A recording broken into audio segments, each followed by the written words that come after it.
This is Wheelbearings. I'm Dan Roth. And I'm Sam Abu-Al-Samad. And Sam, you made it back from Traverse City. You were at the seminars. I did. It's the Management Briefing Seminars, which is a conference, an annual conference that's been going on. This is the 52nd year, originally organized by the University of Michigan Transportation Research Institute. And for about the last 15 years or so, that shifted over to the Center for Automotive Research, which was spun off from UMTRI back in the late 90s. It's a big conference, lots of executives from around the auto industry coming together to talk about lots of interesting topics that are about what's going on in the industry. And they usually cover a pretty wide variety of areas, manufacturing, engineering, regulations, retail side. But this year, a lot of the focus, as you might expect, was on electrification, automation, and mobility. And we'll come back to that a little bit later in the show. And because of its focus, I mean, it's a pretty sounds like it's a pretty in-depth and important conference. Kind of every year it happens, but because of the focus this year, like all of our topics this week are kind of like related, yes. Yeah, pretty related to the conference. But no, I'm glad you made it back. It's episode 34 of Wheelbearings, and let's start with what we're driving. I think it might be a toss-up this week about who has the more enjoyable vehicle, but I think maybe. Well, we should probably just trade and figure it out for next week, but that's not going to happen because of geography. So anyway, why don't you go ahead and let us all in. Okay, so I had a Mercedes-AMG E43 to drive up to Traverse City this week, which is you poor guy. I know, life is hard some days. But I've been trying to get into the new E-Class for a while now, and for various reasons. Cars that I had scheduled got pulled for other duty, and so we had to reschedule. I think this was about the third or fourth attempt we had, and finally managed to get one into my driveway. So the new E-Class arrived last year, launched just about a year ago. Debuted the 2016 North American International Auto Show. And this time around, Mercedes and AMG they've done two AMG variants.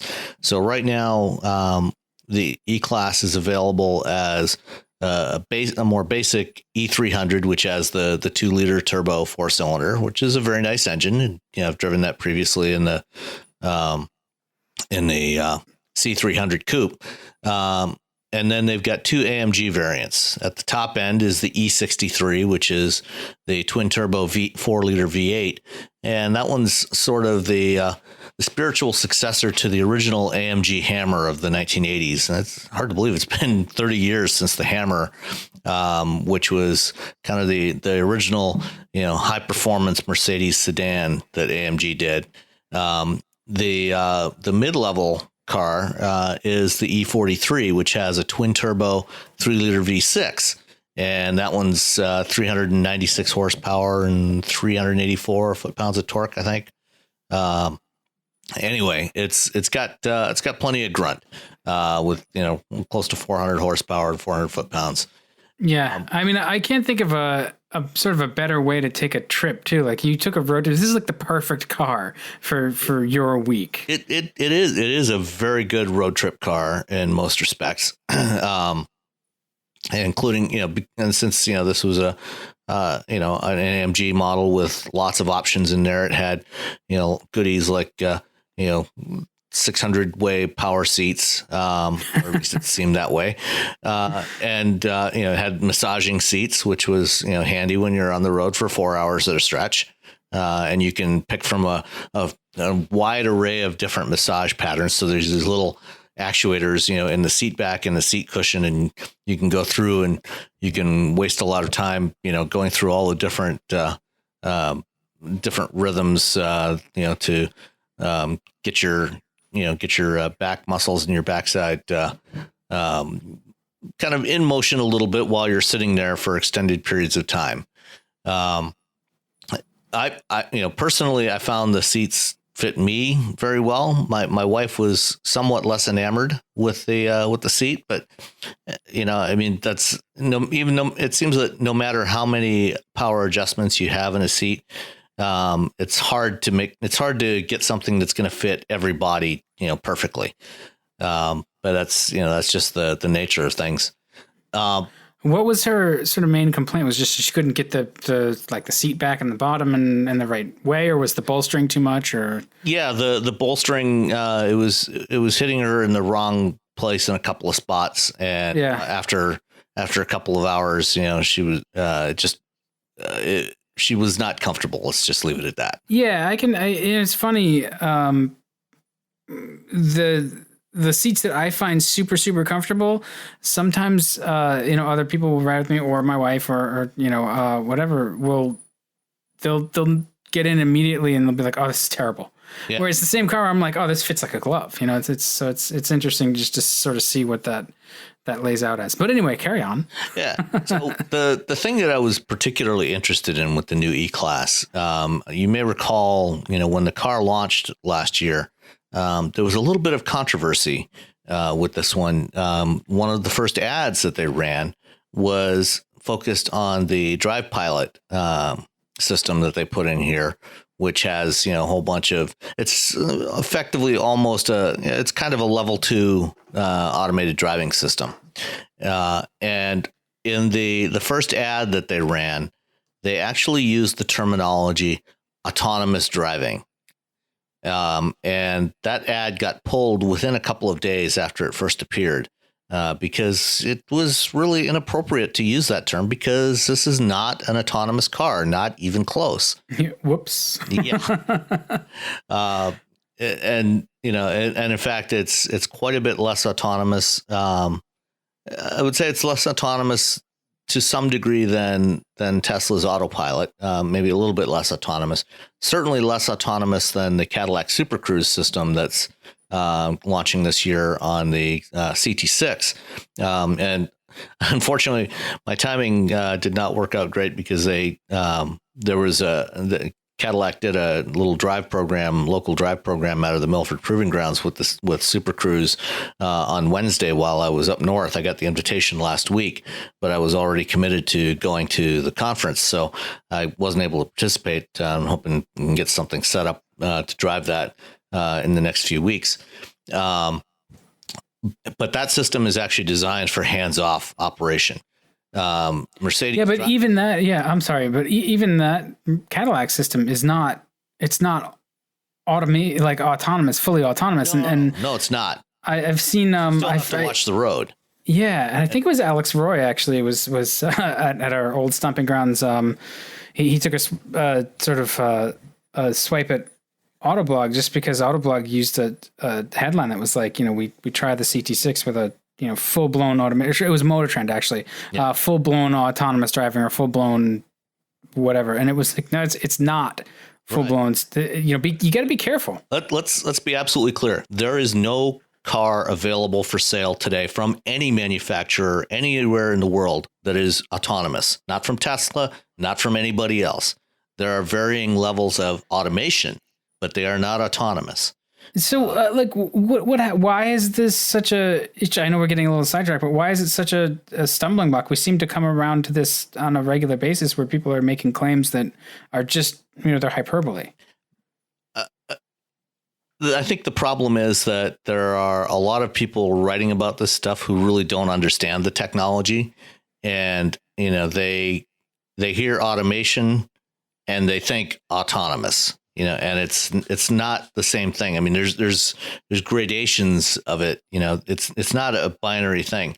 There's a spectrum of automation, from partially automated to more automated to eventually fully automated.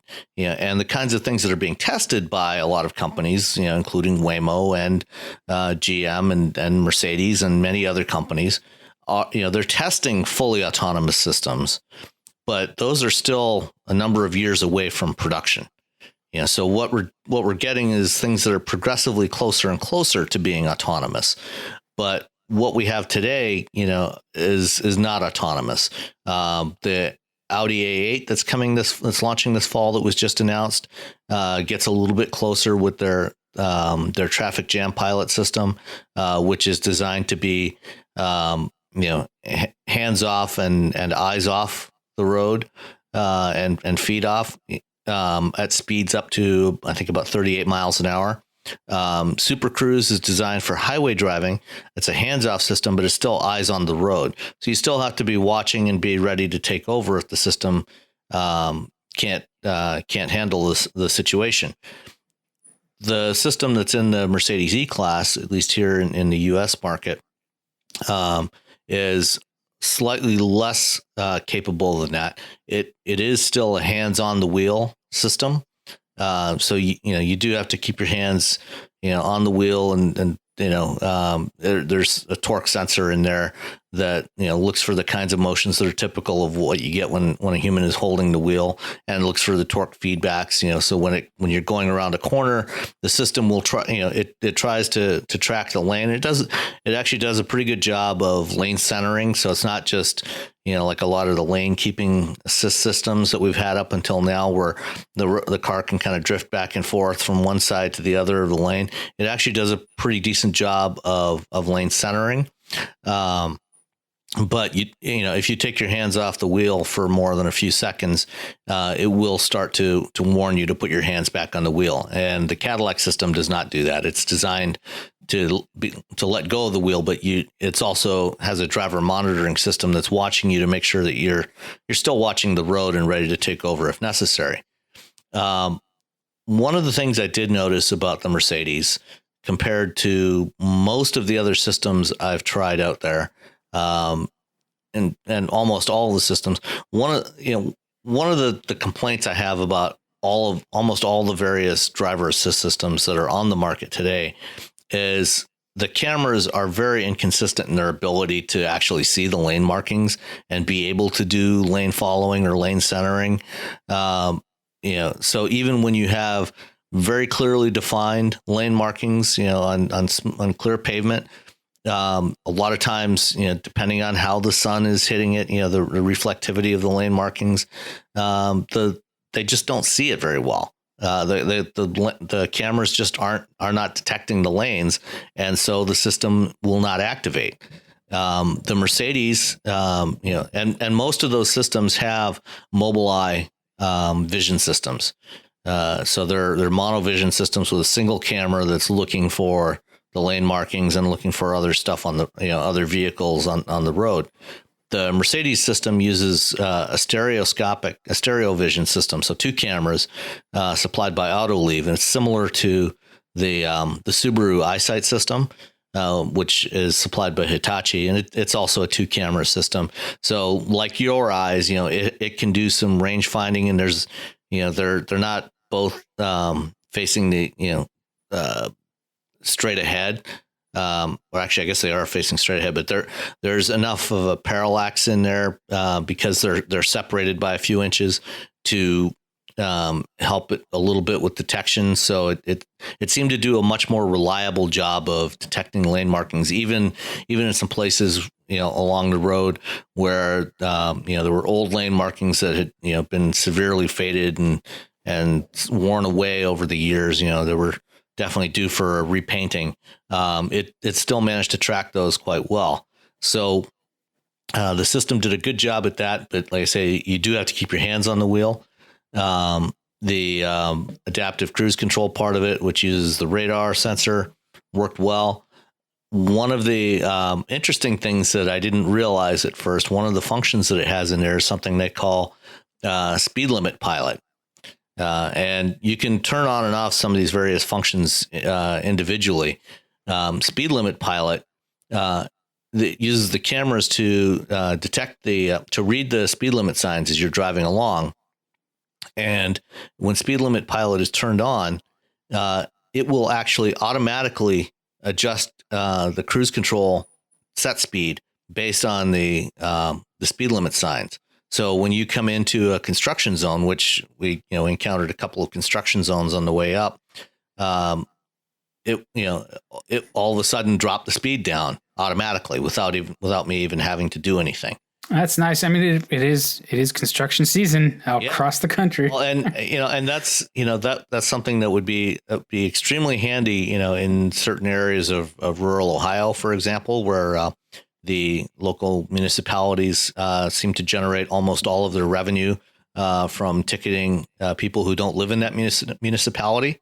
As my good friend Bill Visnick from SAE will happily tell you, or not so happily.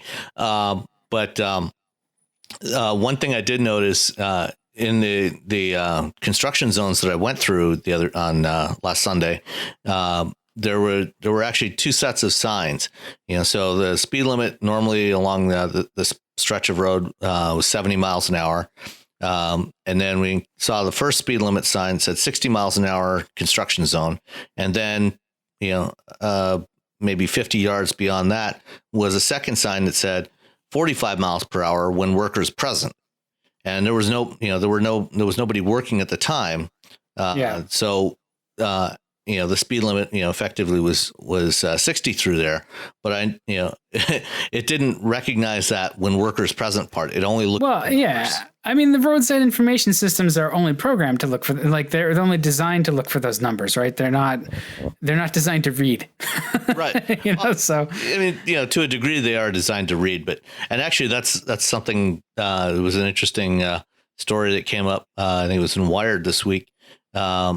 Somebody found a new way to hack, some of these automated systems by strategically placing some pieces of white and black tape on a stop sign. It was able to fool the machine vision system into thinking that the stop sign was actually saying speed limit 45 miles an hour. Huh. And so, a car, with using this machine vision system, instead of stopping at that stop sign, would blast right through at 45 miles an hour. Awesome. Yeah, which is not good.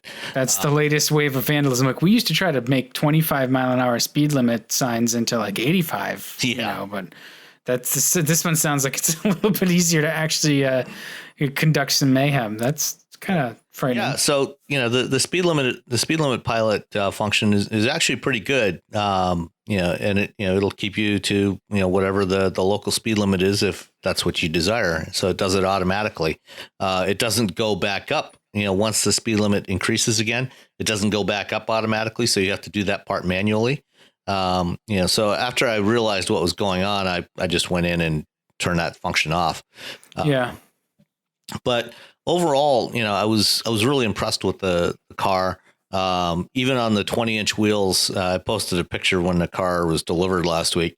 It's got 20-inch alloys with staggered front and rear tire sizes. The fronts are, I think, at 245/35, and the rears are 275/30 series. So there's very little sidewall. There's not really any compliance to speak of from the tire sidewalls, but the suspension, nonetheless did a good job, of keeping things reasonably comfortable.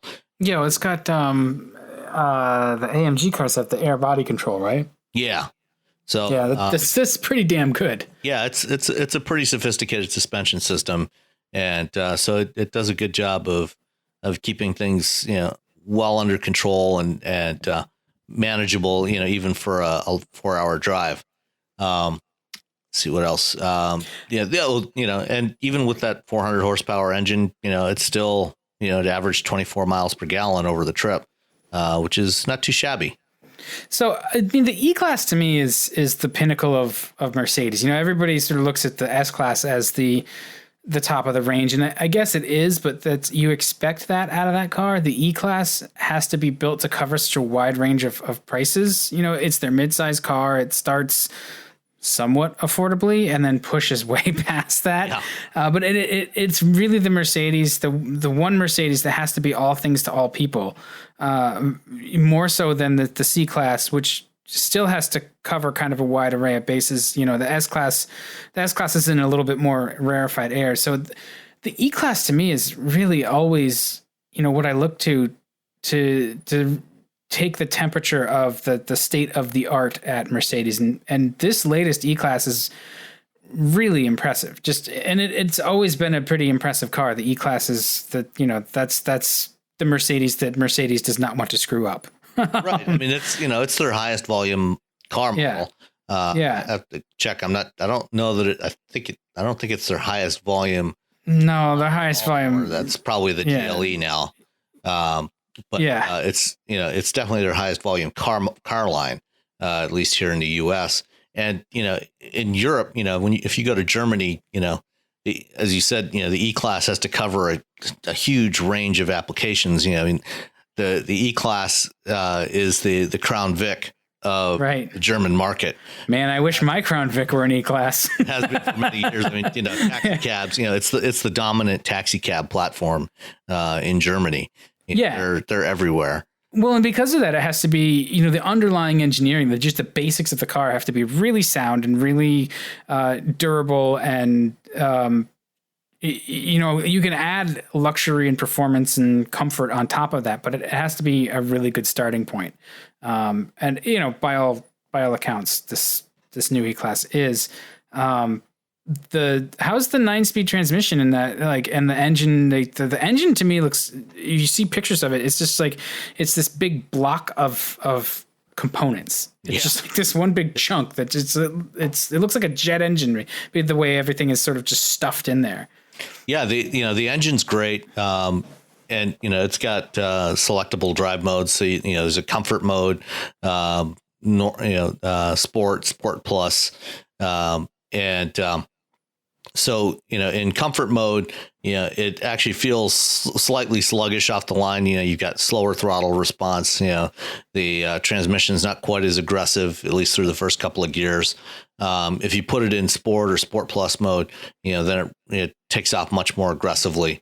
And it feels much more like a sports sedan. For purposes of, a long road trip, on the road, I kept it in comfort mode most of the time. Also to get the, softer damping rates, especially, through some of the rougher roads. But, the 9-speed, you can definitely feel it when it shifts. It's not a completely, it doesn't have that seamless feel that you have, from a typical Mercedes-Benz automatic transmission. It's definitely the one that's used in here and in the E63 definitely. Well, actually the E63 has a multi-clutch transmission, so it's got a different transmission again from what's in this one. And this is a 9-speed too. So some of the problems that I've seen with 9-speeds have been like the Chrysler 9-speed gets very, very confused. And the one that Land Rover is using, I think, is pretty much that same transmission with different programming. That one's a little better, but overall, like 9 speeds, like is that good here, or is that kind of like it's the upper limit of what we should be doing with automatics, and too many ratios, too much of a spread for this, or does it work just fine? It works fine in this application. I don't think it's a problem here. And the thing to keep in mind, is this is, in this application, this is a car with a much higher top speed. And so, the spacing between the gears, is not as tight as what it would be, in the Chrysler applications or the Land Rover. That's true. So you've got a wider spread of ratios from first through ninth. And so it's going to tend, it's not going to do quite as much shifting, or bouncing around between ratios as those applications would. Yeah. Well, and I guess there's a lot of torque too, so it doesn't really need to, it doesn't need to work as hard. Exactly. And then, what we're seeing now, I haven't driven one yet, but, you've got 10 speeds coming from a variety of manufacturers, including GM and Ford. They've launched their 10-speed automatic. But again, those are in larger applications. Although Honda, the new Honda Odyssey, has a 10-speed automatic as well available. So we'll see what that one's like. Yeah, I'm sure overall the E43 was a really it probably hit the mark. It probably was what you expected it to be. So what was the thing that stood out the most?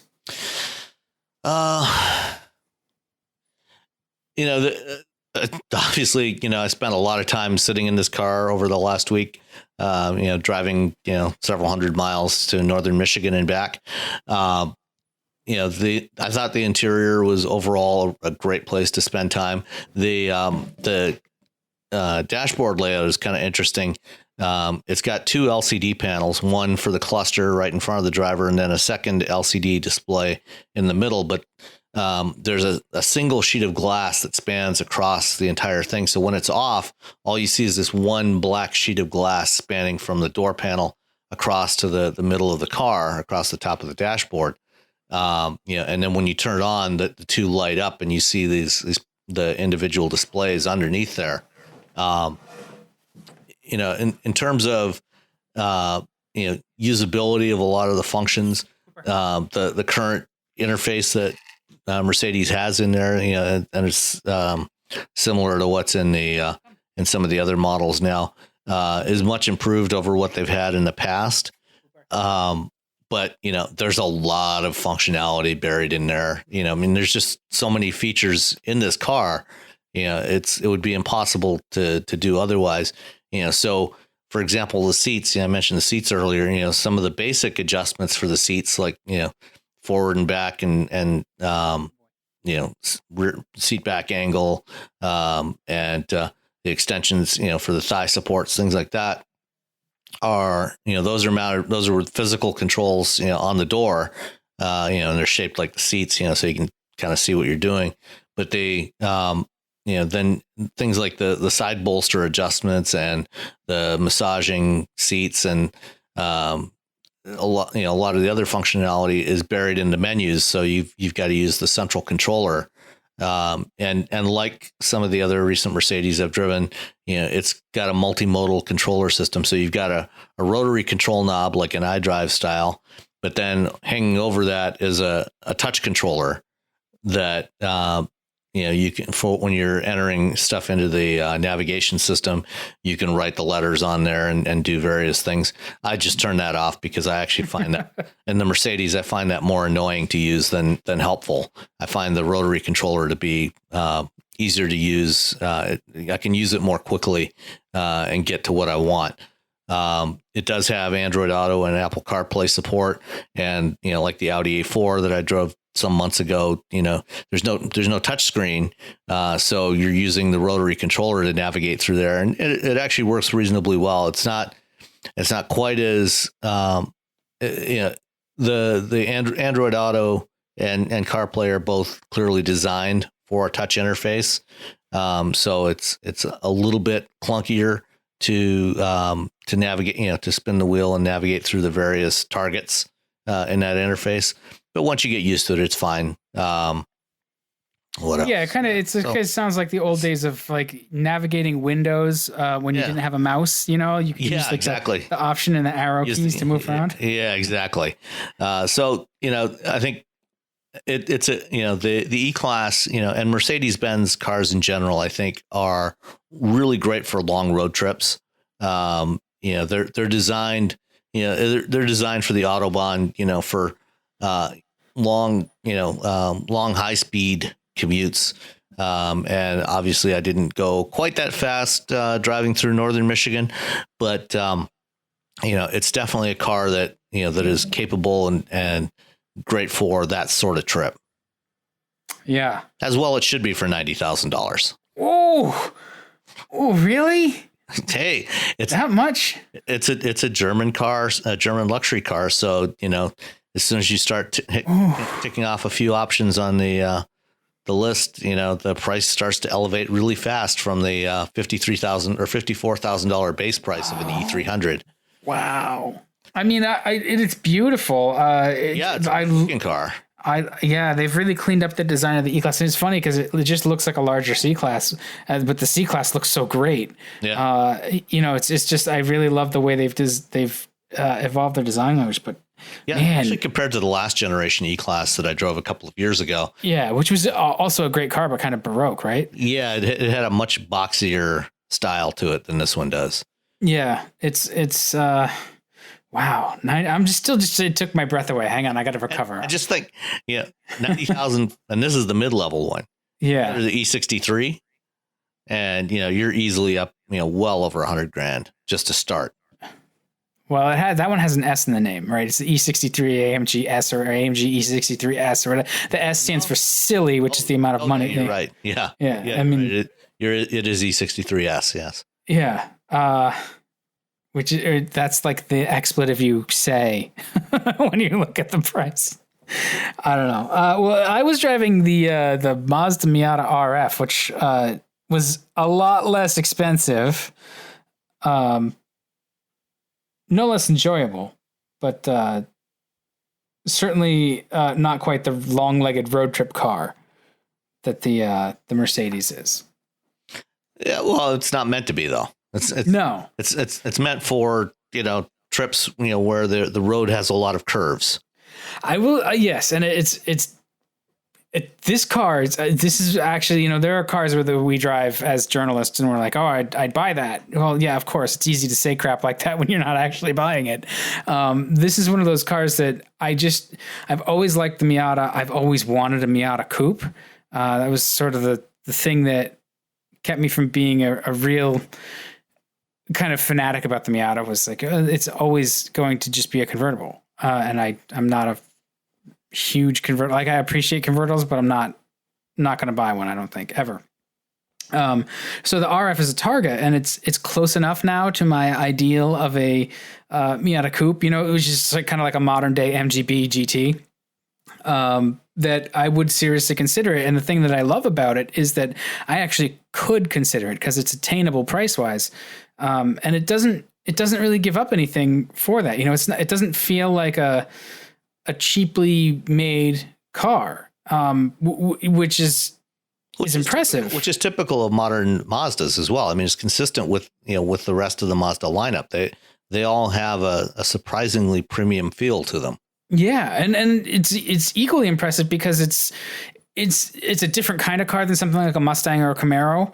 But those cars, you can still see some of the built to a price aspect of them. That's less so with the Miata. You have to look for it a little bit more. I mean, this car it's $32,000 because I had the Grand Sport model, and so it has it has a power retractable hardtop. And that's not something that you like. Just the amount of engineering in it, like it impresses me that it's still that affordable. Like a Mustang convertible or a Camaro convertible with the power top is going to be probably a little bit more expensive. Overall, like just the whole package of the Miata is fantastic. I mean, it's always been good, but it's really, really good this time around. It is, and one of the interesting things, about the way they've done the top, when that like the buttresses and the top bar lift up and away, and then the top folds down and the rear glass goes with it. Yeah. So and then when part of that whole piece, that piece that lifts up and back as the top goes down, and then when it comes back, there's a clear plastic wind blocker in there, but there's still an opening in there, so you still have some airflow through there. So it's not like a Targa, in the traditional Porsche 911 Targa or even a Corvette type of sense, where the back is enclosed, where all that goes away is the top panel. It's a little bit closer to a convertible, but with a rigid top. I personally, I think I still prefer the approach they did on the last generation Miata with the retractable hardtop, where the hardtop shape mirrored the shape of the soft top, and it folded down. And so when it folded down, it was completely out of the way, and you didn't have that rollover bar basically, or the buttresses.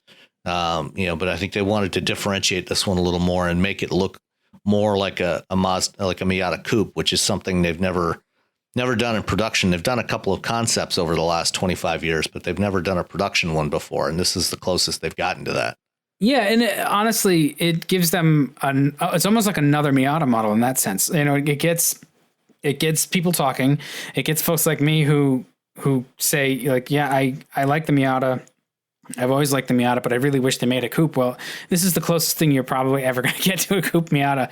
And it works really well because when you put that top down, you don't have if you didn't have that airflow like you were talking about, it would get trapped in the back, and you get all this weird buffeting, and it would sort of thrum. The car would resonate. This doesn't do that. It actually feels like you're in a convertible with the top down. The top stowed. So it's a really enjoyable car. It's great to drive. All the controls are they seriously know what the hell they're doing when they tune this car. It's above sort of reproach in that sense. And even with 155 horsepower, 148, pound-feet of torque, you'd think that it's a little bit light on power. It's not. It's certainly the chassis could handle more power. And I think seen with the Fiat 124. Yeah. And I think any well-designed chassis is like that. It's the same thing that you say about, the FT86, right? The Subaru BRZ and the Toyota, whatever, not Toyota 86. Yeah. I forgot what they named it. It was the Scion FRS. I was going to say the Toyota FRS, but, that's another car where it's modestly powered, but I think it's set up so well to handle and to really just be a great all around handling chassis that it can, by its very nature, handle more horsepower than it has. It's not hairy, and that's the great thing about the Miata. You can use all of the performance virtually. I don't want to say virtually all the time, but you can use all of the performance most of the time. You can approach its limits much more readily in the real world without driving at speeds that are likely to get you into trouble. Yeah. And I almost wish I had the Club, which is a little bit cheaper. It starts about $1,000 cheaper, and it has Bilstein shock absorbers, and it's a little less luxury than the Grand Touring model, but I didn't hate the the Mazda infotainment, which isn't the best. It's just pretty good. The control knob is all right, but the way they lock you out of stuff at almost any time other than a dead stop was kind of frustrating for the infotainment. And that's really about the biggest gripe I can make. There's not a whole lot of complication to this car, which I don't think is supposed to be complicated. So they've really hit the mark. There's not a whole lot of technology in this thing. There's no lane keeping systems or anything like that. You get a blind spot warning system, and I think forward collision warning, and that's about it. It has, it does have the lane warning, but I shut that off. Yeah. It's sort of a perfectly realized car. And what was really funny to me was the amount of male attention I got. just dudes notice this car, and a couple guys at work were like, "You have an RF this week? I saw it in the parking lot," and they peek out at it at certain times. They're like, "Hey, can we go to lunch?" And I'm just like, "Yeah, sure, man. I'll take you for a ride, whatever." And they're asking questions about it. Great proportions. Yeah, it really does. There's a couple of angles where it looks a little bit oddly hunched, but really overall, I think they did a really nice job sort of fitting this roofline in with the body, and seeing it in the RF I have a gunmetal gray color.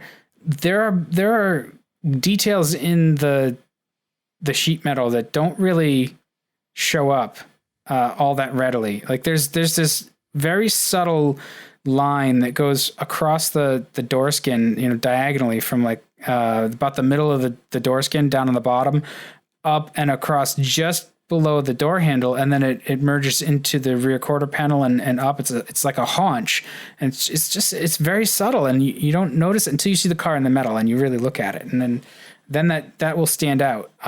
There's this very you can see that in some of the photos in the review that I posted, because I had an RF a couple of weeks ago that we talked about previously. The reviews I posted, the review I posted on Forbes, you can really see those contours in the sheet metal that aren't necessarily readily visible all the time. Yeah, I was it's one of those things that you see it and it delights you, right? And I was impressed by that, how they've tucked some detailing into it, so it's not a bland car, but it's still a simple shape. There's a nice sort of fine high point on both of the front fenders that sort of traces the arc of the hood cut line. And that's another subtle thing, and that's kind of entertaining to see from the driver's seat. And, in a practical concern too, it has a pretty decent sized trunk for what it is. Understand you're not going to do like 2 weeks worth of grocery shopping with it, but I'm still impressed that it has a usable trunk. And it gets 37 miles to the gallon. Yeah, you can't complain about that.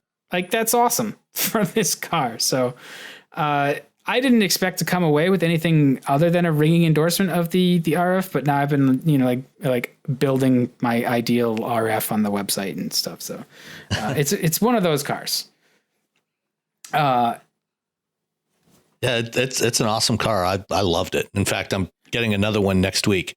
Getting a Grand Sport. I had the Club before, and I'm getting a Grand Sport this coming week. Oh, good. We can compare notes. Grand Touring, I mean. Yeah, I know. I always forget whatever. It's the Grand something or other. Yeah.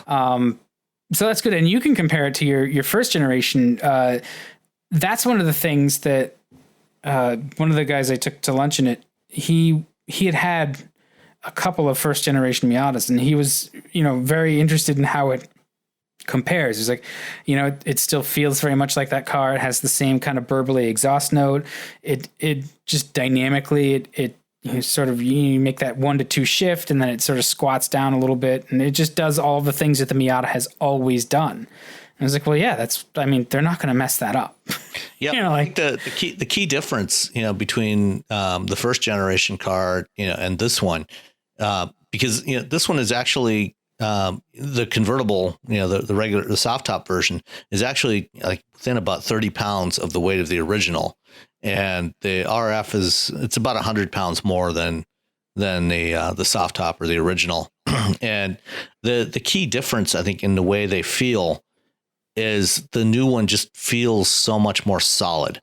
And that's just a function of modern materials and construction techniques.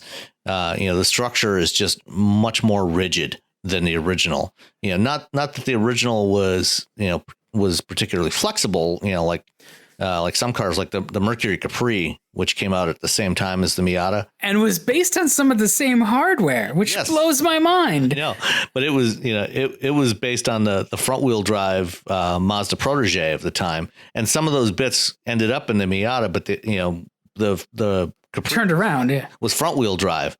But the same engine, the same 1.6 liter engine, the same engine, and so the Protege, like, even was it like the rear differential was obviously from something else or developed directly for that first generation Miata, but like the rear hubs and stuff were all like 323 or Protege pieces, sort of. Or maybe I'm stretching it and I don't fully understand, but it was an impressive bit of like sort of, here's the bucket of parts and here's 2 different things you can do with it. Right, and Mazda did it right, and that's why the Miata is still around today, and they recently topped 1 million total sales of the Miata since it launched. And it's because they have stuck true to the original formula, of a very simple, basic 2-seat rear wheel drive sports car. But like I said, they've steadily improved it in the ways that are really important. Whereas my car feels, I describe it as almost delicate by comparison, even though it's the same weight. So it's quite interesting to see the difference between. Well, yeah, I mean, the Miata was designed. When did they start that? Like 87, somewhere around there.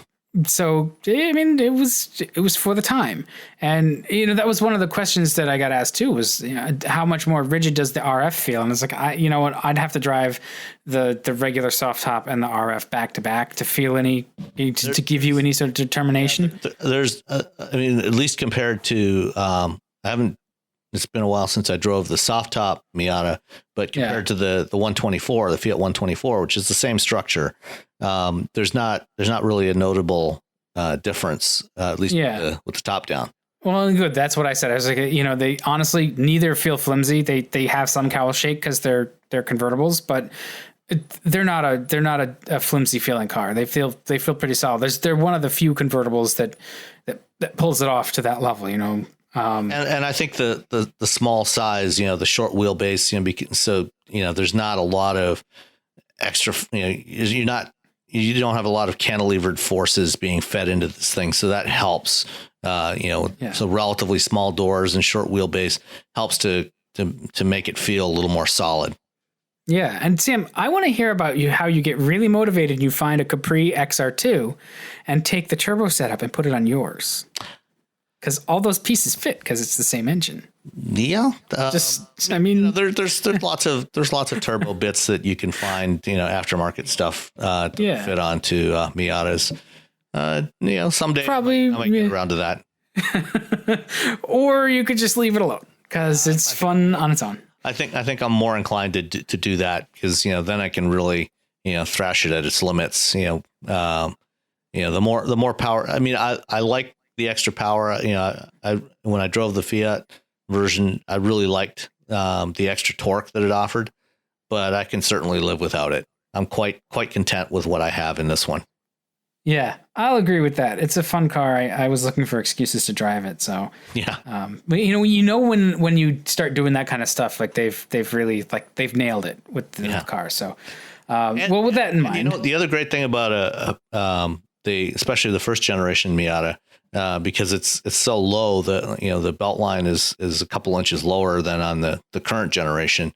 If you have a Corgi, they can sit on the front passenger seat and they can look out the front windshield. They can see out much more comfortably. They don't have to step up onto the armrest or anything to see out of the car. You've got your dog's a Corgi, one of those lowrider dogs. Yep. Went to the farmer's market this morning and put her in the front passenger seat, and she was just happy as a clam. That's awesome. Looking around, sniffing everything. See, I put my kids in the car, but the dog is probably a better travel companion. Well, my kids are gone, so yeah, that's true. I still need to take my wife out in it. Because I was like, we should stash the kids at your mom's or something and just go get lunch somewhere. Because it's that kind of car. There are some where you get them and they're like, yeah, okay, shrug. But then you get some cars like this one. And it's like let's make a special occasion to just actually go enjoy ourselves for a little while, or just go out and drive for no reason at all. Yeah, and that's the nice thing about having a car that has no navigation system. It doesn't matter where you're going. Just go somewhere. Yeah. Well, we've solved everybody's marital problems now. Yeah. So we can move on. So this week was the car management briefing seminars, like we talked about at the beginning of the show. And, one of the guys from Ward's Auto decided to take his Bolt EV or the Ward's Auto Bolt EV up to Traverse City from Detroit. And so, just seeing how it would do, it's about a 240 mile trip, and the Bolt has about 240 miles of range. So it was an interesting write-up that they did about that kind of odyssey of living with an EV in a sort of modern circumstance. Everybody needs to travel for business from time to time. This is one of those opportunities to really test this car out in its just sort of intended role. Yeah. So my friend Bob Gritzenger, who's a writer at Ward's Auto World, he took a Chevy Bolt up to Traverse City, which is about a 220 mile drive from his home in Lake Orion, which is not far from the plant where the Bolt is built. And before deciding to take the Bolt for this trip, he checked to make sure that there was some place where he could plug it in to charge it while we're in Traverse City, and that there were places to charge along the way if needed. And, everything appeared hunky dory. Okay, cool. Turns out, the Grand Traverse Resort and Spa where the conference was, they've got 3 Tesla destination chargers there and 2 other standard SAE combo chargers. And so I figured, okay, it's good to go. Drive it up there, no problem at all. Along the way, he decided, he had the gauge was showing that he had plenty of range to make it to Traverse City, but he figured I'm going to stop and take a break anyway. So he stopped, used the PlugShare app, which is an app you can where if you've got an EV charger that you want to make available to other people, you can post it on PlugShare, and people can find your charger on the map, and just come and plug in their car for a while. So he stopped. He and his wife stopped in Grayling, Michigan, which is about 60 miles or so from Traverse City. This Dairy Queen there had a level 2 charger, a 240 volt charger out back, and so he plugged in there, and they stopped and had a cup of coffee and sat around for about an hour, and then continued on their way and arrived in Traverse City with more than enough range, at least another 60 or 70 miles of range left by the time they got there. Went to plug it in, and he arrived on Sunday, and the conference ended on Thursday. Went to plug it into one of the 220 volt chargers, two chargers that were available. One turns out to not been functioning at all, and the other one was only kind of functioning. And he spent about an hour on the phone with the company that owns and operates the chargers. It was a company based in Oregon, and turned out that this particular charger, they operate a network of charging stations around the country. Turns out this particular one in Traverse City, which is the northern end of Michigan's Lower Peninsula, was the only one they had in Michigan. And they didn't have anybody who could come out and check on why it wasn't working, or couldn't figure out what was going on, or why it wouldn't charge. And Bob finally gave up. Found nearby there was actually a regular 110 volt outlet on the ground. It was a utility outlet that they used for plugging in Christmas lights and stuff when they set those up in the holiday season. And so he got the extension cord out and plugged into that. So that thing was just trickling along. Yeah, was it charged by the time he had to leave 2 days later? Yeah, he got it all charged up by the time he left on Thursday. And he figured, okay, on the way back, he was checking the locations of chargers, and there were two Consumers Energy. Consumers Energy is one of the two big utilities here in Michigan. The other one's DTE, and so they supply. They're both an electric and natural gas supplier, and two of their offices along the route coming back from Traverse City were listed as having charge point chargers. One was in I think West Branch, and I forget where the other one was. Doesn't at any rate, he stopped at both of those. Both utility outlets, the chargers were non-functional. And if you would expect that if there's any place where there's going to be functional chargers, it's going to be at the electric utility, right? I mean, I've learned to always expect the worst. Yeah. So, like plan for the worst and hope for the best, right? Yeah. So two more non-functional charging stations at one of the two big electric utilities here in the state. And so he finally gave up and said, screw it, and just went for it and decided to try and make it home. And, drove about 60, 65 miles an hour, the whole way. And he managed to make it back to his home with about 20 miles to spare. So, and that's with a roof rack mounted on the car, which was adding extra drag. So, that gives you an idea of how efficient this car really is. Even, at highway driving. So he wasn't doing, a lot of stop and go driving where you're going to get any regen. It was just straight through driving. And he still managed to make it, over 220 miles. But what this really says is, I think, for any car maker, if car makers besides Tesla really want to succeed in selling EVs, they've got to make this stuff more convenient. The one thing that the Tesla, I think that Tesla has really done right is their supercharger network. and the way that they've distributed the superchargers. Because if you look at, where charging stations are, there's a website run by the Department of Energy called the Alternative Fuels Data Center. And you can go on there, and you can find charging stations and refueling stations for all the different kinds of fuel. So you can find all the E85 stations and CNG stations and everything else, propane stations, so whatever your car runs on, you can find a map of all the locations where you can get it fueled up. And if you look at that map, if you look for, DC fast charging stations like the superchargers, there's actually about 1,100 DC fast charging stations that are not superchargers in the US. So these are, the CHAdeMO chargers, which is the Japanese standard, or the SAE combo chargers. And the problem is the vast majority of them are concentrated on the East and West Coast, and there's relatively few of them in the middle of the country. Or in rural areas. And so if you want to do, long distance drives with an EV, you're kind of out of luck unless you have a Tesla, because what Tesla has done is they've got I think they're getting close to 700 stations now, supercharger stations, but they're nice and evenly spread across the entire country, particularly in the middle of the country. So you're never more than along most of the major routes, you're never more than a couple hundred miles from a charging station. And so you should be able to go almost anywhere in the country using the supercharger stations.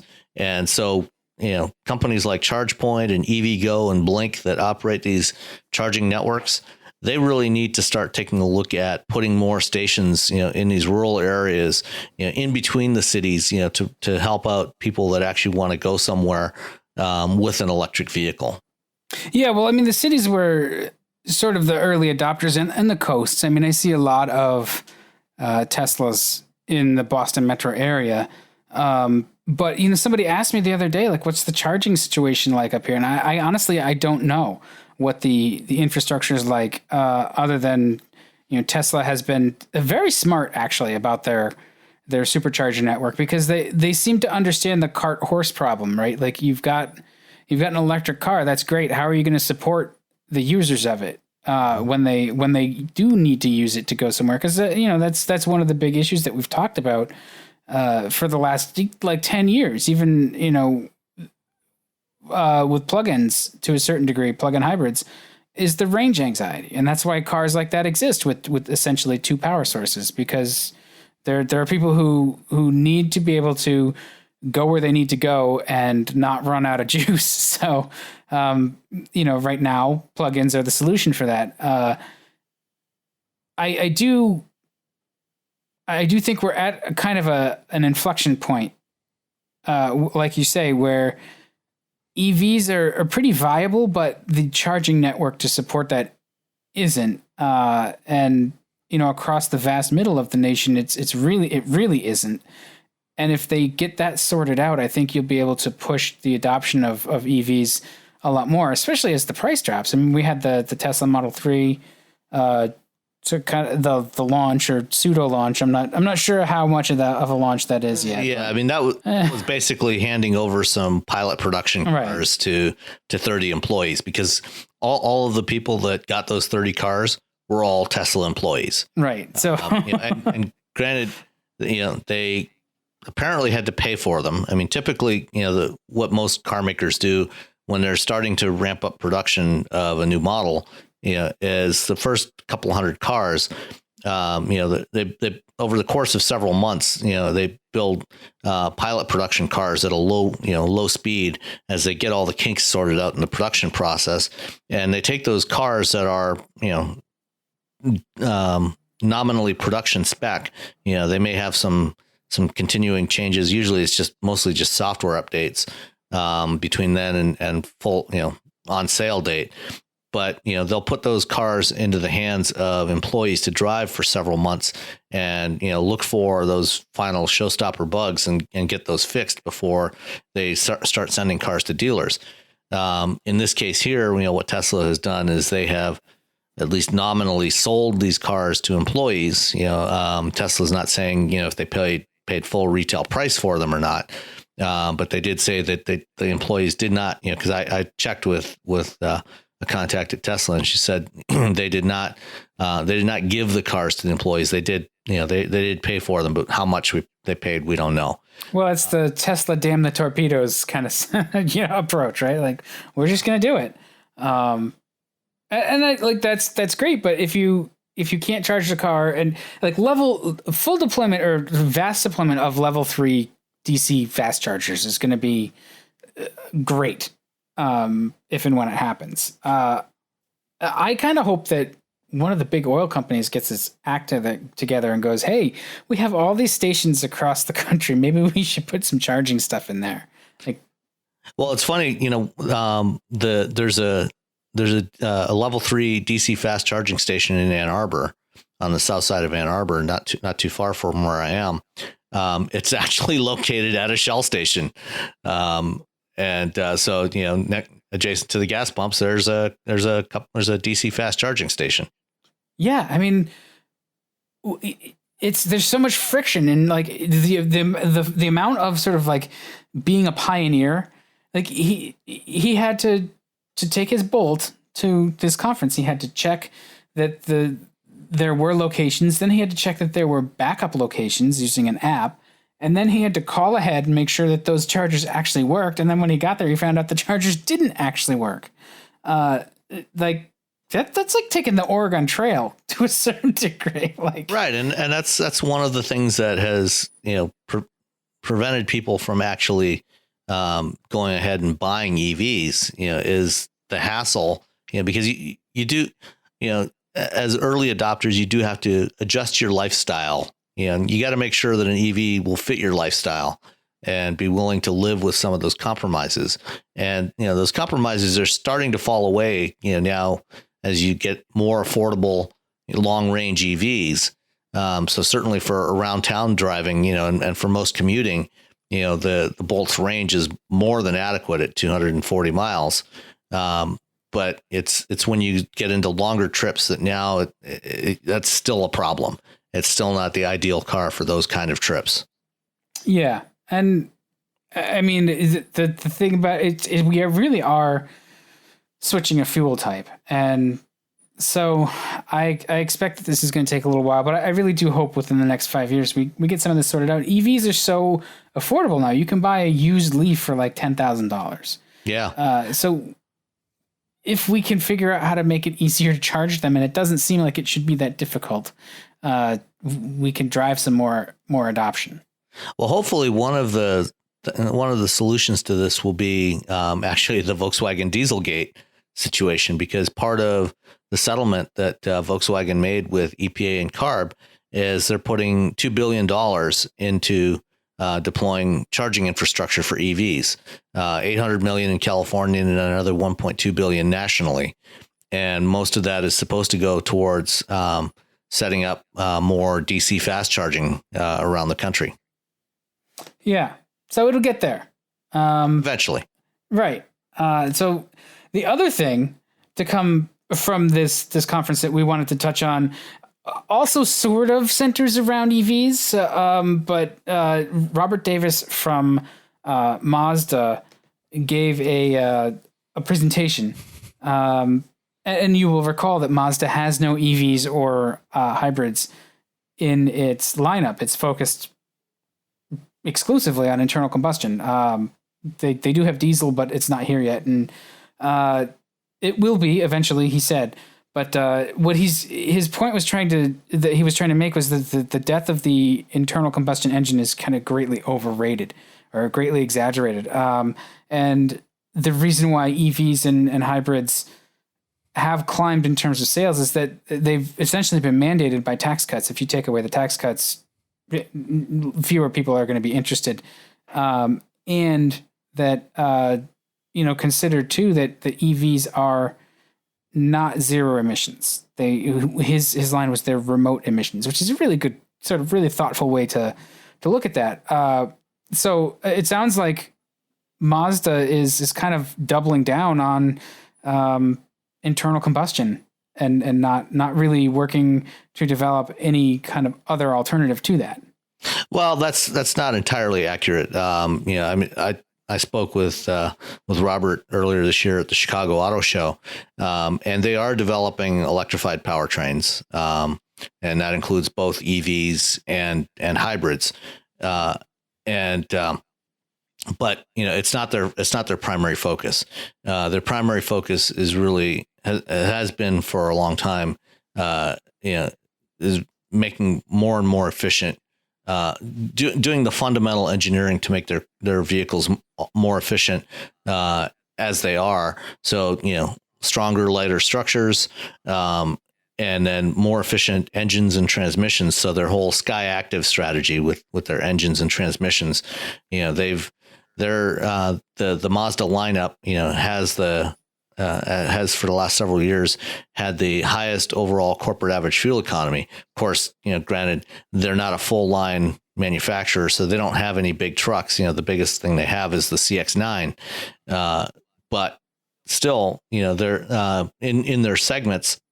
Excuse me, their vehicles are all particularly efficient compared to the competition, even without electrification. And it's interesting, when Robert spoke on Wednesday morning, he came up right after Ben Schlimm, who is he's powertrain executive program manager at Toyota North America, and Ben was also talking about powertrains and in particular, what Toyota's doing with their dynamic force engine, which is their new engine architecture that's debuting on the Camry. So it's a totally revamped version of the 2.5 liter four cylinder that they've used in many of their vehicles for a number of years. And they've now got it up to in the Camry, it's now up to 41% thermodynamic efficiency, which is remarkable for a gasoline. Yeah, I mean that's diesel efficiency. Back in the day, it was always sort of touted as the diesels are 40% efficient and gasoline engines are roughly 20. It was closer to about 20, between 25 and 30. But to get a gas engine up to 40% and more efficiency is really impressive. Mazda is getting into the same range, and their next generation of engines that are going to be launching in 2018 are expected to get that same kind of efficiency out of those engines. So he said, Robert Davis said, when they launched the Sky Active engines about 2011, they got about, between all the changes they did in the engines and transmissions and the structures, they got about a 30% boost in fuel efficiency from the prior generation. And for their next generation of vehicles, they're expecting about another 30% boost in overall efficiency. Yeah.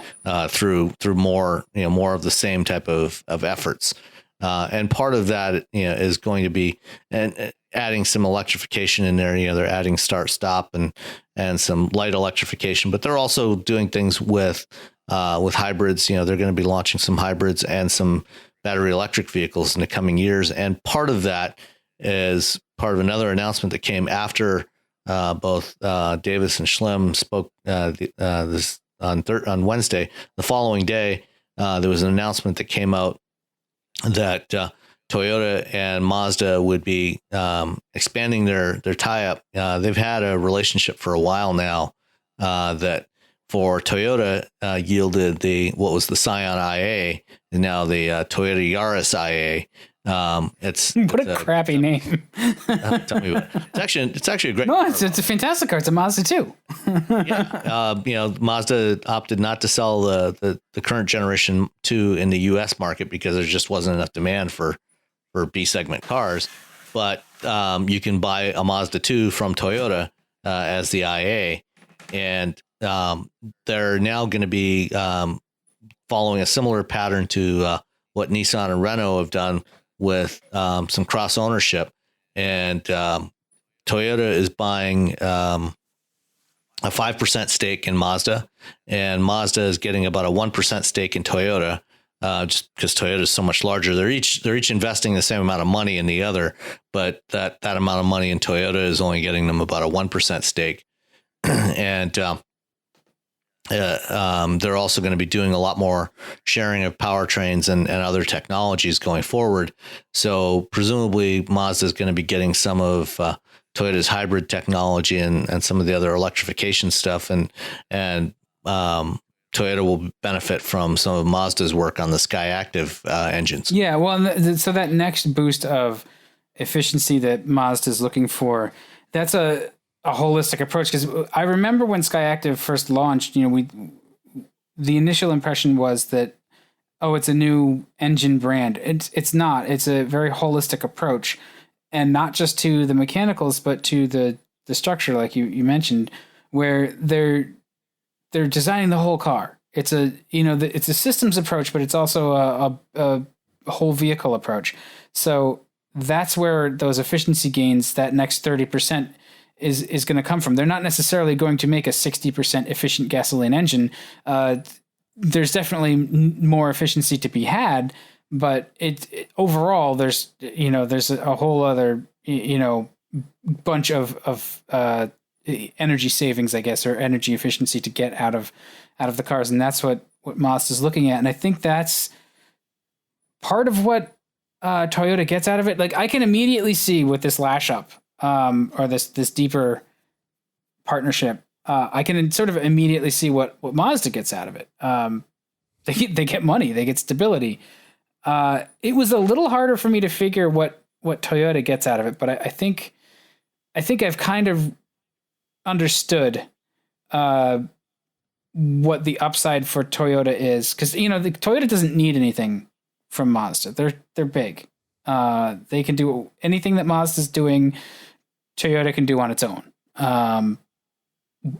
Not necessarily exactly the same, but Toyota can fund a sort of lightweight, holistic kind of philosophy if they wanted to, and I'm sure they're doing stuff in that sort of vein. I think it's more like what you see in the supermarket, where you've got this wave of upstart brands, or niche brands that are very popular, and they are very nimble, and they do something that the long established brands can't necessarily do or haven't done, and these niche brands connect with consumers better. So like, you've got big companies now, like, say, I don't know, Unilever. They make a lot of food stuff, or General Mills, say. Instead of letting that competitor either kick their ass in a segment or get bought by another large competitor and then kick their ass, Toyota's sort of like neutralizing another big competitor by buying up a small competitor, right? Like, if Ford or GM were to invest in Mazda, Toyota wouldn't have that opportunity any longer. So Toyota can right now sort of preemptively invest in Mazda, take Mazda off the plate for another automaker or another company from like Silicon Valley, right? Like, if Tesla wanted to actually purchase an automaker, like an established automaker that has solved a lot of the problems that they're still struggling with to a certain degree, they could just buy a smaller independent brand. With Toyota getting in there and sort of protecting its own turf by buying or buying into a competitor, that was sort of my take on it. Was like, that's maybe a defensive posture on their part, and both companies benefit. Yeah, I think that's a reasonable way to look at it. I think part of it is Mazda, is obviously a much smaller player. They're about 1.5 million sales globally. And Toyota is about 10 million. And, I think that there's some desire, particularly from Akio Toyoda. Akio Toyoda, the CEO of Toyota, is very much a car enthusiast. And I think he really likes the idea of what Mazda is trying to do, with the whole driving matters tagline, trying to build cars that people will really enjoy driving. And so I think think there's probably some desire to protect that and make sure that they have a place in the industry. And I think, longer term, I wouldn't be surprised if they expand their shareholding. One of the other parts of this deal is also an announcement that they're going to build a new joint venture assembly plant in the U.S. They didn't say exactly when that would be built, although they said that it would build Corollas and Mazda crossover. The Mazda crossover makes sense. Building more Corollas, I'm not so sure about, and I would be surprised if when the plant does actually go into operation, if it actually ends up building Corollas, just because that segment is shrinking. I think it's going to be more like CHRs or something. Yeah, that would be more likely. Yeah. So it'll be interesting to see how that plays out. But I think being able for Toyota, from a business perspective, I think being able to add more scale to their electrification efforts, both on the battery electric drive and their hybrid stuff, by using some of that same technology for Mazda, will benefit them in terms of trying to drive their costs down, as well as if they can share battery technologies, things like that, that will help them get their costs down. And if Toyota is in fact has developed some solid state battery technology that they're going to deploy, as has been reported recently, having another place where they can apply that with Mazda would also help them get their costs down and be more competitive. So I think there's some benefits to both companies from all this. Yeah. Oh, there definitely is. It's just it's an interesting development when you look at it from the outside. You're like, well, these companies compete directly. I could understand Toyota completely buying out Mazda and shutting down that side of the competition, but that's not what they want to do. And they've also bought into other companies too. They own a bit of a stake in Subaru, and I think they've at least made overtures to Suzuki. So it's this interesting sort of move to consolidate some stability, I guess, or some sort of long-term prosperity across multiple companies for the Japanese auto manufacturing sector, and Toyota's driving that for whatever reason. So I'll be interested to watch it play out. What I'm not the most hopeful about is that they're talking about working together on in-car electronics, and neither Toyota nor Mazda have that fully solved in a great way. Mazda's a little better. Yeah, my guess is that's probably going to mean that they're going to use a variation of the new Entune 3.0 in Mazdas going forward, which Mazda has previously announced that they plan to add Android Auto and CarPlay support to their systems, and Toyota has made it very clear that they have no intention of doing that. So that would be unfortunate if that means that Mazdas don't get that functionality. Yeah, I mean the Mazda control scheme with the little knob controller kind of, the thing that they kind of lifted from the Europeans to a degree is much better than Entune, and the limited feature set of Mazda infotainment is better. I haven't been impressed with Entune. I haven't tried the latest, Entune 3, but the demo I got of that at CES back in January, it was definitely an improvement. Yeah. But we'll see, when I get a chance to actually drive the new Camry, hopefully sometime in the next couple of months. Yeah. I mean, you know what? Like they'll figure something out. Anything is an improvement on what Entune is right now. So there's that. I just hope that they both continue to improve with that. Because especially since that can make or break the car. And when we're talking about cars that have some kind of soul in them too, like it's one of the things that frustrates me about Hondas is how the infotainment is, and that's enough to drive a purchase decision. But I won't ramble about that. Well, they're definitely working on improving that. The new system that's in the Odyssey and the the Accord definitely looks much improved on that count. Good. So there's hope. There's hope for Toyota and Mazda to figure it out. Maybe they'll just buy like an aftermarket supplier and take care of that one. I mean, they've got Toyota's money. All right. So you also had the chance to, speaking of aftermarket suppliers, or I guess OEM suppliers, you had the chance to talk with Danny Shapiro from Nvidia while you were at the car seminars.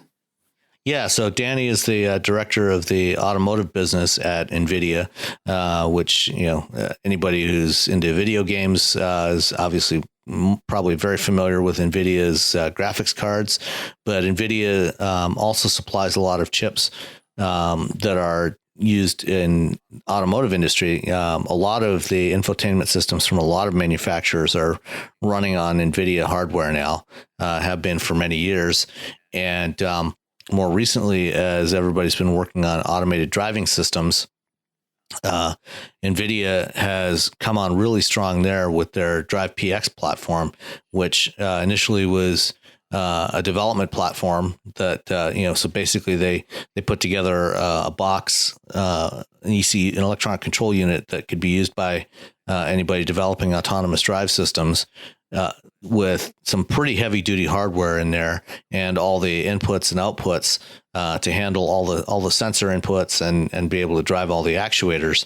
And those development boxes sold for about $10,000, but now they've made a number of announcements over the last 6 months since CES for production applications based on that architecture, and starting at CES with ZF and their Pro AI ECU, and followed up by Bosch, Toyota, and Volvo, who've all announced that they're planning to use Nvidia hardware for their automated driving systems.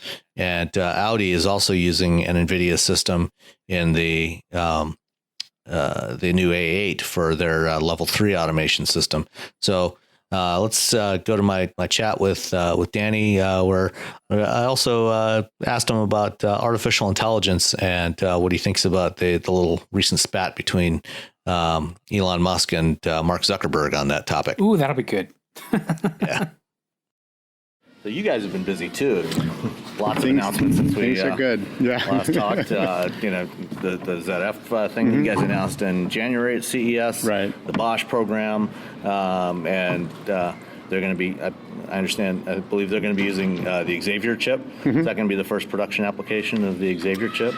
Well, so Xavier comes out at the end of this year, okay. And so what we've announced is both Bosch from a tier 1 perspective, but then also since then we've talked about Toyota, right? Toyota and Volvo with Autoliv, and Audi. Basically, Audi was at CES, okay. As well. So that's really, that's the transformation or the natural progression from Drive PX2, which is what Tesla system is based off of, and that's what, again, it's over 225 different groups that we're working with, from automakers to tier 1s that are using Drive PX in development. But for those that aren't going into immediate production, this is the target platform then. So it goes from that 4-chip, much larger form factor, to something like this. And that's the Xavier? This is Xavier, yeah. Okay. This is the prototype because the chip isn't back yet. Sure. But again, we've already mocked up. We have the layout and everything. But the beauty of the system is that it sort of becomes a time machine. People can do their development now. This will be 30 trillion operations, whereas the Drive PX2 is 24 trillion. So we're increasing the performance, and again, while we're rapidly decreasing the energy consumption. So this will just be 30 watts, right? Compared to Drive PX2, which again is much higher energy consumption because it has 4 chips currently. Right, and 30 watts. That's really crucial for automotive applications. It's trying to get the power consumption of all these systems down, because now you're adding a whole bunch of sensors.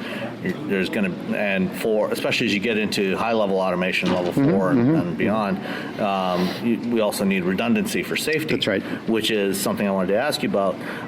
In terms of redundancy, what do you see as from a compute platform perspective, what do you see as the requirements for level 4 and beyond? Right. So we have some customers that are looking at 2 of these platforms, and but the other thing that we can do is be running different sets of algorithms concurrently and sort of checkpointing. On the same hardware, on the same piece of hardware? So again, it depends. So this is part of the flexibility and openness of our platform, is that we're not saying, here's the box, and this is what it does. This is a very powerful computer, and it's fully programmable, updatable, and so it's designed to run neural networks, deep learning neural networks. So you've got enough performance headroom there to handle doing multiple parallel calculations. And so, just make sure. Okay, somebody was calling me. So we can be running a variety of different neural networks that are doing different things. And think of it along the lines of sensor fusion, right? You have your cameras that have strength in terms of giving us detail that the radar can't, but the radar gives us depth better than the camera can, and these things complement each other. And so we can be running different kind of neural networks, some that would be detecting lanes and some that would be detecting objects. But then we also have our open road net, which is the opposite of that. It's detecting the open road, the lack of objects. And then we also have our pilot net, which is the end-to-end system, where it's just taking in a holistic view of the scene and mapping that to what it knows a driver has done in the past. And so we're not trying to detect lanes in that case. So if you're driving and the lanes disappear because it's construction or it was just repaved, you're not dependent on any one thing. So we basically have this redundancy of many different sensory inputs and types of inputs that help us paint that more accurate, complete picture. But at the end of the day, for full redundancy, you need some system. If this was to fail, you need to have something else running in parallel with it. All right. And certainly, you know, at that 30-watt consumption level, power consumption level, I think it's totally feasible to run 2 of these in parallel. Do you think for a level 4 or 5 system, would you want to run 2 identical platforms in parallel, or would you want to run an asymmetrical system, or maybe 2 plus a watchdog?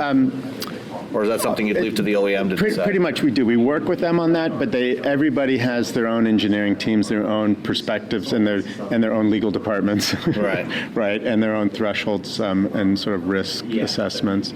But I think what we're seeing is the ability for these systems to monitor and diagnose themselves, that there's ways. I mean, I think one of the big issues, and I saw there was an article, I assume there was a session about, well, you have to keep the sensors clean, right? Yeah, so you have... That's one of those very basic things from a mechanical standpoint, right? But it doesn't really get talked about very much. Right, so again, I think what is a bigger concern is that the camera gets obscured, or the radar, there's mud on something or whatever, and it can't function. And so then there needs to be a way to rectify that situation, whether it's a self-cleaning system or an alert that says somebody manually has to do something.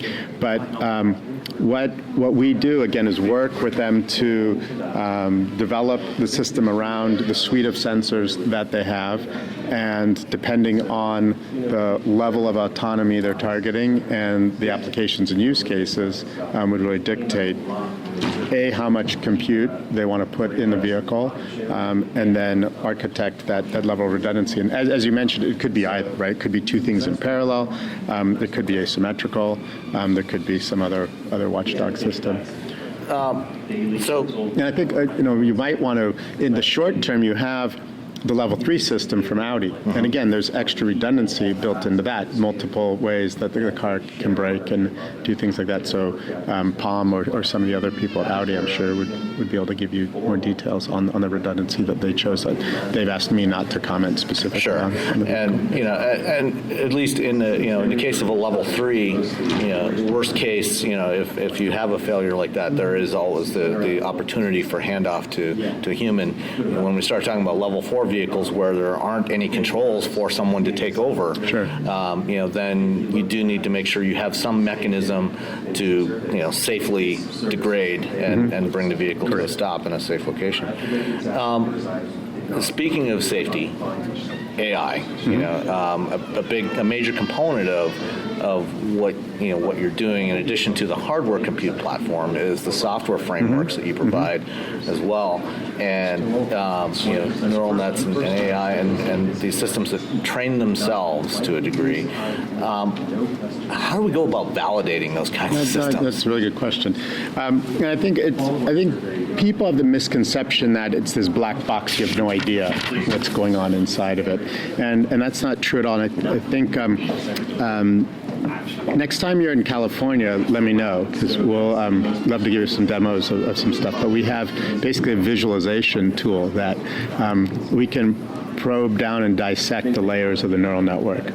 And so we can feed it inputs, and we can see exactly what's going on inside the net. We might not know why it figured that out, but we know what it's doing. And so by that I mean we show it an image, and we can see what's activating different layers of the net. And did it miss a pedestrian, or did it misclassify something? And really, this is part of the debugging process that we use in the creation and training of the nets. And it's an iterative process as we're going through development. But we can see, okay, it missed that. We need to make a modification then to a layer in our neural network, perhaps. Or we retain it with more data. And then we can see that the network develop and then solve those issues. The benefit that we have, again, is we know the inputs we're feeding it, and so we can test it very easily. Pedestrian, to detect it or not, or in this lighting condition, or wearing a trench coat, whatever it may be. So we're able to really analyze with fine detail and fix things, and then we have the benefit too, because of the nature of these systems. If we've identified, okay, it misread that that's a fire truck, and it thought it was a minivan, or whatever it may be. All we have to do is identify that, and it goes back through all of its data, and can then, every time that it saw one of those, it will reclassify, and basically it self-corrects inside the network. It rewires itself. And so the ability to test it, and then you asked about validation. Again, we see once we've gone through and created a deep neural net, we're able to run simulation. So we can run actual miles or video and whatever to test it, but then we can simulate millions of miles a video of driving, essentially, different scenarios. And the benefit is we can do very complex scenarios, very dangerous scenarios in simulation, so we don't risk any human life in that testing and validation process. And we'll be able to, I believe, show that these systems will be dramatically safer than any human behind the wheel. Yeah, in a conversation I had earlier this week with Ryan Eustace from Toyota, he had a very interesting line, a great line that I think really applies to all this stuff. That in automated driving, there's a lot of things that will happen that are individually rare but collectively common. So things that to any individual vehicle or any individual driver you won't encounter very often, but in aggregate across the entire population, you multiply it by vehicle miles. He used the example of a water main break. Where there were, and he showed a video in his presentation of a number of emergency vehicles with flashing lights, at an intersection that he was stuck there, and he filmed it on his phone, and water running across the stream, and that's one of those individually rare, but it happens on a pretty regular basis. Sure. So the ability to capture information like that and then run it back over and over again in simulations, I think, is extremely valuable. And again, that's where this crowdsourcing element comes in, right? So if you have a small fleet of vehicles, they're driving around. Excuse me, they're driving around. You don't see, that person run across the street necessarily. Right. But like you said, if you collect all the vehicles going, there's that person who's going to run out from the street. And so the odds of collecting that on a limited number of vehicles are low. But then what you can do is have the fleet of vehicles that doesn't necessarily have to upload every mile it drove, but it's processing, and it can then detect anomalies and upload the portion that's relevant. Exactly. Okay. So staying on the AI topic for a moment, kind of a little bit of a tangent though. Recent weeks, there's been some back and forth between Elon Musk and Mark Zuckerberg on the topic of AI and whether or not it's an existential threat to humanity. And any thoughts on that one? Yeah, I think what we're looking at is training these systems to be superhuman in terms of performance and perception, but it's not free thought. We have AI systems that are able to diagnose cancer with incredible accuracy, but that's because it's been trained on that one specific thing. And so at that task, it becomes better than a human. But the ability to then function as a complete doctor is not possible. Hey, great to see you. We'll be in touch. Take care. Do you know Palm? Mm-hmm. Yeah. Okay, good. Okay. And so, again, whether it's detecting things happening around the vehicle, or being able to help people figure out where to drill for oil or whatever, it's a tool that will help humans make better decisions and perform tasks better than humans. But I'm not concerned about superhuman at very specific tasks, but right. not general intelligence. Yeah, this whole notion is, how do you train a system to do something? Now, we are seeing it being used to compose music, right? Being able to create paintings, but it's been trained based on feeding it, all of Matisse's work.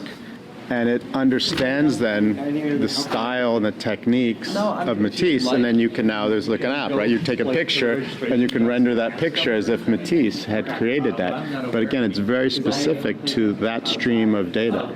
And to have it say, I want to create something like Picasso, it won't be able to do it unless you've trained it on Picasso style, right? Great. Anything else you want to share that I haven't hit on? I mean, those are the main topics that I was interested in. I mean, we had a really short session in terms of presentation, but what I think is going to be really interesting is on the path to autonomy, we still have a fair amount before everything's going to be in place for fully autonomous vehicles. But we have the ability to bring AI into the vehicle and combine sensors in the car with sensors outside the car to keep the occupants of the vehicle safe and to protect those outside the vehicle. And so this notion of an AI co-pilot that I had some other video clips, but I didn't have time to show them all, but things like the car can sense you're at an intersection and the light turns green. We're monitoring everything around. We know that someone's about to run a red light. They're not braking. And so the driver may press on the accelerator to go into the intersection, but since we know this car is coming at a high rate of speed, we can disable that accelerator momentarily to prevent that collision. And so I think there's going to be a whole new wave of driver assistance type of systems that are based on artificial intelligence. I'm at a stoplight and I'm going to make a right turn. And so what I'm doing, I'm kind of looking over to my left just to make sure there's no traffic so I can pull out. Well, how many times does then somebody forget to look this way and maybe someone stepped off the curb or there's a bicyclist there or something like that? So our system can see that the driver is not paying attention, correlated with there's somebody right there to provide an alert or prevent them from running them over. As opposed to if I'm looking forward and I'm looking at the direction, then I'm not going to provide that alert. So I think there's a lot of, again, new interfaces in the car, new voice processing, other types of natural language back and forth between the vehicle and the occupants. That will be this whole new user interface that's enabled by artificial intelligence.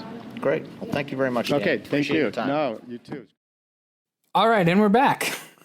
Yeah. So we didn't have really, I don't think we had any questions. I know you put out the call. Did you see any come in? I haven't. So Actually, I forgot to put out the call. So. Oh, I must have been a retweet from last week. All right, then. Yeah.